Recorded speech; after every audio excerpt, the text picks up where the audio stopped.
الرجیم بسم اللہ الرحمن الرحیم قل اوحی الی انہ استمع نفر من الجن فقالوا انا سمعنا قرآنا عجبا قال اللہ تبارک وتعالی فی مقام آخر انا نحن نزلنا الذکر وانا له لحافظون وقال النبی صلی اللہ علیہ وسلم خیرکم من تعلم القرآن وعلمہ صدق اللہ العظیم وصدق رسولہ النبی الامین الکریم یا ربی صلی وسلم دائما ابدا علی حبیبک خیر الخلق کلہم هو الحبیب الذی ترجى شفاعته لكل حول من الاحوال مقتحم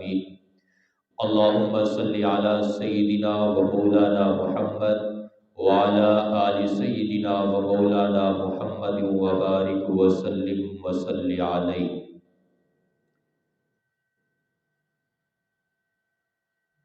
کیوں نہ ہو ممتاز اسلام دنیا بھر کے دینوں میں، کیوں نہ ہو ممتاز اسلام دنیا بھر کے دینوں میں، وہاں مذہب نہ کتابوں میں، یہاں قرآن سینوں میں۔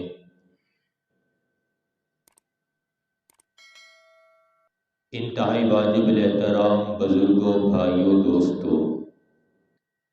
میں نے قرآن مجید فرقان حمید کی جو آیات مبارکہ آپ حضرات کے سامنے تلاوت کی ہیں اور جناب نبی کریم صلی اللہ علیہ وسلم کے فرامین میں سے ایک فرمان اقدس آپ حضرات کے سامنے پڑھا ہے، دعا فرمائیں کہ رب لم یزل مجھے حق اور سچ کہنے کی توفیق عطا فرمائے، پھر اس کے بعد مجھے اور آپ کو اس پر عمل کرنے کی توفیق عطا فرمائے۔ سامعین محترم، قرآن مجید کی عظمت و رفعت، بلندی اور مقام و مرتبہ کے لیے صرف اتنا کہہ دینا کافی ہے کہ یہ کلام اللہ ہے، کیونکہ دنیا کا ضابطہ اور دنیا کا قانون ہے، دنیا کا مقولہ ہے کلام الملوک کی ملوک الکلام، کہ بادشاہوں کی کلام وہ کلاموں کی بادشاہ ہوا کرتی ہے، تو وہ اللہ جو سارے جہانوں کا بادشاہ ہے، جو بادشاہوں کا بھی بادشاہ ہے، تو اس کی کلام بھی تو سارے جہانوں کے کلاموں کی بادشاہ ہوگی۔ یہ قرآن مجید ایسی کتاب ہے، ایسی عظمت اور بلندی والی کتاب ہے کہ کتابیں تو اللہ رب العزت نے اور بھی اتاری، تورات بھی اللہ نے اتاری، انجیل بھی اللہ نے اتاری، زبور کو بھی اللہ رب العزت نے اتارا، وہ کتاب اللہ تو ہے، کلام اللہ نہیں ہے۔